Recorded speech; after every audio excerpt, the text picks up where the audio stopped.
What if the problem isn't that you lack discipline, but that your entire financial environment is designed to make discipline feel unnatural?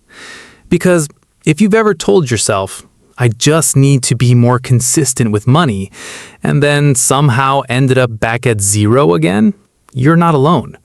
And more importantly, you're not imagining it. Let's start at the beginning. You're in your early 20s. Maybe in the US, the UK, or somewhere in Europe. You've just started earning. Nothing huge, but enough to feel independent. Let's say you bring in around $2,800 a month after tax. At first, your life is simple. You share an apartment. Your rent is $900. You spend maybe $300 on food, $100 on transport, and another $200 on random things. You're not saving much, but you're not stressed either. Then, something subtle happens.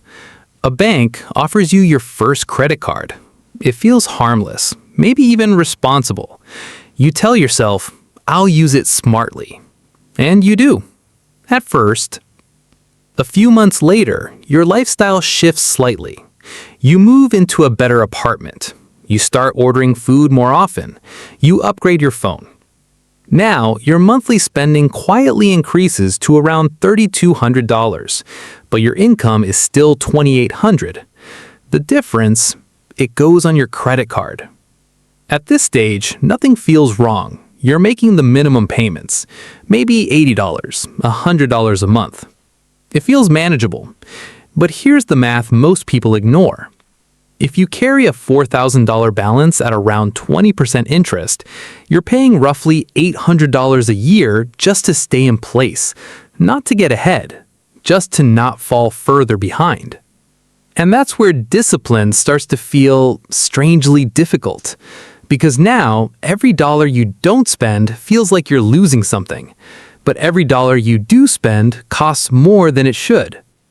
Fast forward a bit. You're now in your early 30s, earning more now, maybe $3,800 a month after tax. You feel like you've earned an upgrade, so you finance a car. Your monthly payment, around $450. Insurance as another $150. Now your fixed expenses look like this. Rent, $1,200, car plus insurance, $600, food plus lifestyle, $800, minimum debt payments, $200. You're already at $2,800 before anything unexpected happens. And life always happens. So what do most people do? They rely more on credit. Not because they're reckless, but because the system makes it feel normal. Now you're in your late 20s or early 30s. Your income has grown to $5,000 a month after tax. From the outside, you look stable, even successful. But your financial structure tells a different story. Mortgage or high rent, $1,800, car, $600, subscriptions, utilities, insurance, $500, food, social life, $1,000, debt repayments, $400. That's $4,300 already, committed. You have $700 left, which sounds like a lot until you realize it has to cover everything else. Emergencies, travel, savings, unexpected costs. This is the stage where people feel confused, because on paper they're doing well, but in reality they feel stuck. The mistake isn't obvious. It's not one bad decision. It's the gradual normalization of fixed expenses. Each upgrade feels small on its own. A slightly better apartment, a slightly nicer car, a few more subscriptions. But together, they create a system where your income is already spent before you even receive it. So discipline starts to feel like restriction, not because you lack control, but because there's very little room left to control. There's also something deeper happening. Humans are wired for consistency with their environment. If everyone around you is upgrading their lifestyle, spending starts to feel like stability. Saving, on the other hand, feels like falling behind, even if logically it's the opposite. There's also the I can afford the monthly payment mindset. It shifts your focus away from total cost and locks your thinking into short-term comfort. A $30,000 car doesn't feel like $30,000. It feels like $450 a month. And that mental shift changes everything. Because now, discipline isn't about saying no to a big decision, it's about resisting dozens of small, socially reinforced ones every single month. If this pattern continues, something predictable happens.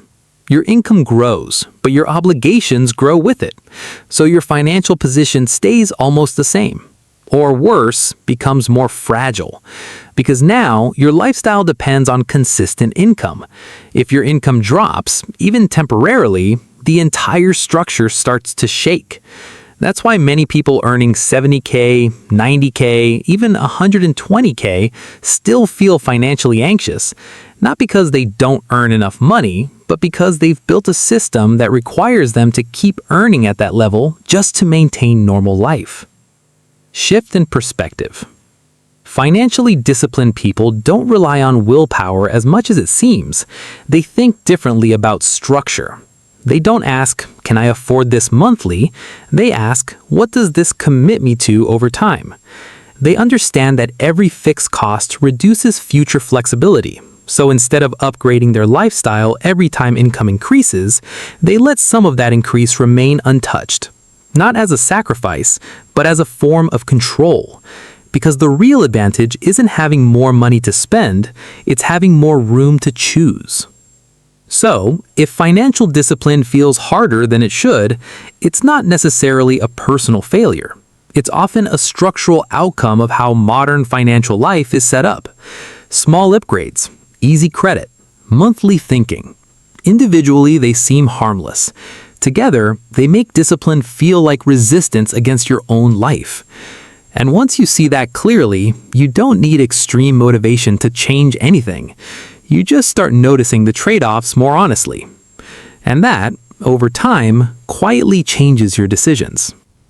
If this way of thinking makes sense to you, you can subscribe for more calm, realistic perspectives on money.